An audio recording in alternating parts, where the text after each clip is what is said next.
So the next day I wake up, still drunk. These girls, Mackenzie and Megan, whom I met the night before, laugh at me about my adventure.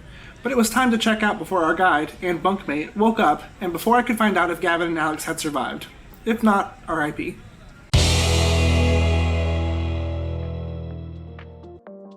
Hello everybody, welcome to the One Step at a Time YouTube channel. My name is Garrett, and this is a channel on YouTube for people who want to see the world and want to have some fun along the way. So if that sounds like you, please consider subscribing. So whenever you're traveling, there are plenty of things you need to remember to bring. You need to bring passports, money, socks. There's all kinds of things that you need, but there's one thing that's not necessarily on everyone's list, but I think it should be. So in today's video, I'm going to tell you why I think you should keep a travel journal. Now, I've never really been a journaler. I don't journal every day. If I'm journaling, it's either something like a creative idea I had or a video idea or something. It's not day-to-day life journaling. So for my first couple trips, it wasn't really on my radar. I didn't really worry about it. I mean, I already record everything and I tweet about it, so that's kind of a journal. But let me tell you, as someone who's into travel, the number one gift I receive is journals. People just give me journals for like birthdays and Christmas and everything, and I'm sure I'm not the only one. And it's great, I really, really appreciate the gifts. But after a while, I started getting so many that I kind of thought maybe I should use one, since I had so many. So I took a journal on my first trip to Europe, and let me tell you, it's coming with me everywhere from now on. And here's why. Now, the purpose of a journal is obviously to reflect on your day and reflect on the thoughts you're having while you're having them. And that's great for travelers because as a traveler, you're probably experiencing new things every single day, and it can be kind of overwhelming. So it's really great just to spend the evening after you get back to your room just reflecting on the day that passed, because you're going to forget really important details of your day, of your trip, and that's what the journal's for. So even if you're not an everyday journaler, I'm definitely not. When you're traveling, it's usually a different kind of day, and it's probably worth remembering. The language barrier is hitting me much harder than anticipated. I'm afraid to order anything. So I walked around for like an hour before I finally walked into a McDonald's, and even that was different. But then I look around at all the tourists eating food and buying stuff, and I'm like, if they can do it, so can I. Now this is kind of like a reason / travel tip / travel hack kind of situation, especially if you're kind of introverted or shy. It can be really hard, especially for solo traveling, to get out there and kind of meet other people and just be around other people. I stay in a lot of hostels because I'm solo traveling a lot, so one of my biggest issues when I first started was feeling like I wanted to be part of the group, but like, how do I just awkwardly sit in the common room and wait for something to happen? So I hated that. So I killed two birds with one stone.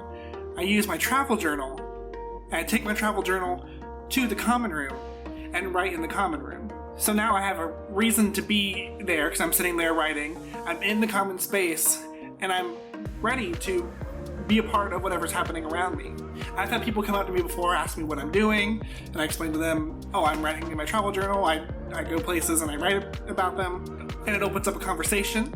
I've been in common areas before where I'm just there minding my own business, and then something happens, and I'm able to be a part of it. Either people want to hang out, or a game starts playing, or they start a movie night I didn't know was happening, or something. But because I'm in the common space instead of sitting alone in my bunk bed, I get to experience those things. So a travel journal gives you something to do, but it walks that fine line between being busy and being not busy. If I'm on my computer with like my headphones on working on a video, people are less likely to come up and talk to me because I look busy.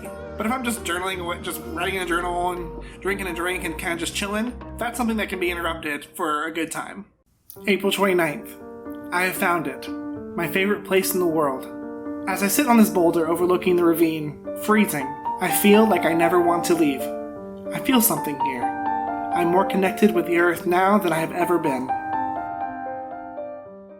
Like I mentioned before, a lot of time, especially for new travelers like me, going to a new place that's completely different than where you're from can be a little overwhelming. And a lot of times you're forgetting stuff or you're not processing stuff.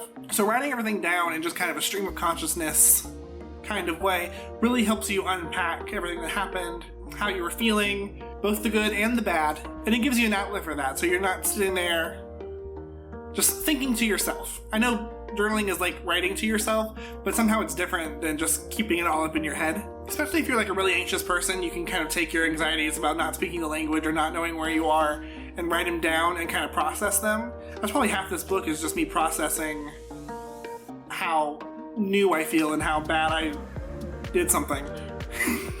And even after the trip is over, especially after the trip is over, it's so nice to be able to go back through these books and relive those experiences. Because you can tell people stories and you can remember it and you can even make videos about it.